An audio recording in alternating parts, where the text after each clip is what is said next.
যাচ্ছে। সন্তান হারা মায়ের আহাজারি, বাবার কান্না আর বাবা মা হারানো শিশুদের আত্মচিৎকারে গাজার বাতাস খুব ভারী হয়ে আছে। বাড়ছে লাশের স্তূপ, ধুলোয় মিশে গেছে পুরো একটা নগরী। অবরুদ্ধ গাজা আজ হয়ে উঠেছে ভয়ানক মৃত্যুপুরী। পানি নেই, খাবার নেই, বিদ্যুৎ নেই, হাসপাতালে ঔষধ ও প্রয়োজনীয় চিকিৎসার সরঞ্জাম নেই। তার মাঝে প্রতি মিনিটে বাড়ছে আহত নিহতের সংখ্যা। যারা এখনো বেঁচে আছে তাদের বেঁচে থাকার কোনো অবলম্বন নেই। জীবিত বা মৃত কোনোভাবেই যেন এই কারাগার থেকে ছাড়া পাবার উপায় নেই। বাইরে থেকে কোনো দেশ তাদের সাহায্য করবে, খাবার ও ওষুধ পৌঁছাবে, কিংবা তার নিজেরাই কোনো নিরাপদ আশ্রয়ে বাড়ি জমাবে, সে রাস্তাও বন্ধ। এ এক বিভীষিকার কারাগার। গাজাবাসীরা নিজেদের জন্মভূমিতে ইহুদি আগ্রাসনে ঘেরা ভিটের মাটি হারা। সেই আকাশের নিচে প্রতি মুহূর্তে যারা রয়েছে মৃত্যুর আশঙ্কায়।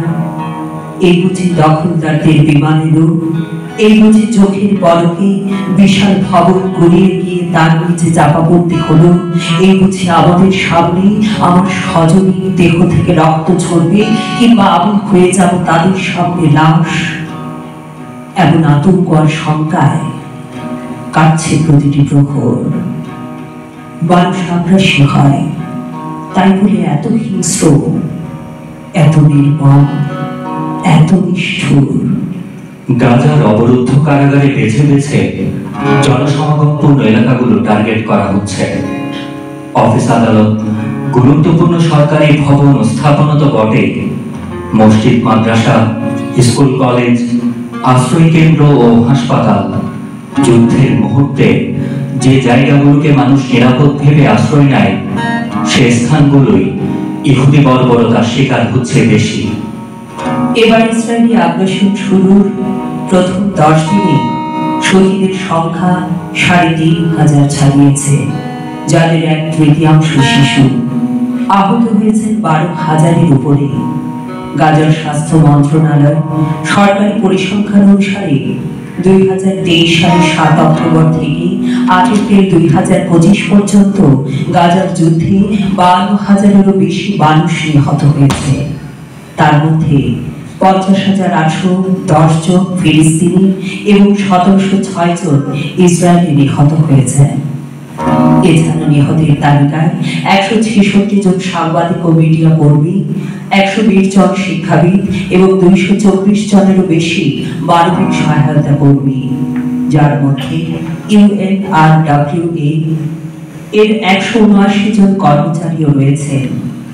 প্রতিদিন এ তালিকায় নতুন নতুন মৃতের সংখ্যা যোগ হচ্ছে। এটি হচ্ছে গাজার বর্বরতা। জাতিসংঘের হিসেব মতে 2023 সালের 7 অক্টোবর থেকে এপ্রিল 2025 এর মধ্যে 10,70,000 মানুষ, যা গাজার মোট জনসংখ্যার প্রায় 80% বাস্তুচ্যুত হয়েছে। বিবিসির প্রাপ্ত স্যাটেলাইট তথ্য বিশ্লেষণে দেখা যায় যে সমগ্র গাজা উপত্যকায় 1,44,000 থেকে 1,75,000 ভবন ক্ষতিগ্রস্ত বা ধ্বংস হয়েছে। বাবা মার কোলে অসংখ্য শিশুর লাশ, আর হাসপাতালের বিছানায় জখমের যন্ত্রণায় কাতরানো শিশু ও নারীদের আহাজারি। ধ্বংসস্তূপের নিচে অসংখ্য মানুষের লাশ।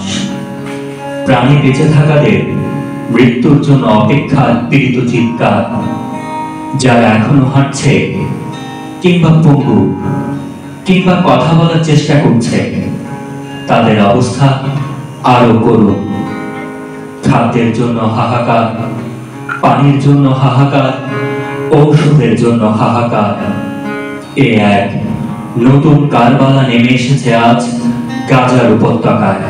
ফিলিস্তিনি বায়ুদের আর্তনাদে ভারী হয়ে উঠেছে গাজা উপত্যকার বাতাস। ইসরায়েলি আগ্রাসনে খালি হচ্ছে একের পর এক মাইল কোল। আহত হয়ে হাসপাতালে জীবন মৃত্যুর সন্ধিক্ষণে বহু শিশু। অবরুদ্ধ হাসপাতালের ইনকিউবেটরে মারা গেছে অসংখ্য শিশু। সন্তানকে বুকে আঁকড়ে রেখে